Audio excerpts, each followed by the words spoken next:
Morning, Sisi Angeline de Limon.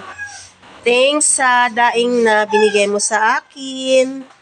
Masarap, sis, yung daing na flying fish tapos yung tuyo. Hindi siya maalat, sis. Kinainan ko na nga to, na almusal ko, tapos na ako nag-almusal. Tapos, magbaon din ako ng para sa tanghalian kasi pasok ako sa work ngayon. Maraming salamat sis ulit sa binigay mo sa akin ng daing. Love na love mo talaga ako sis.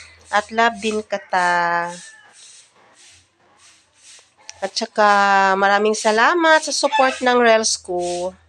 Mega love shout out sa lahat-lahat ng mga nagsusupport sa Reels ko. Thanks ulit sa lahat ng mga viewers. Love you all!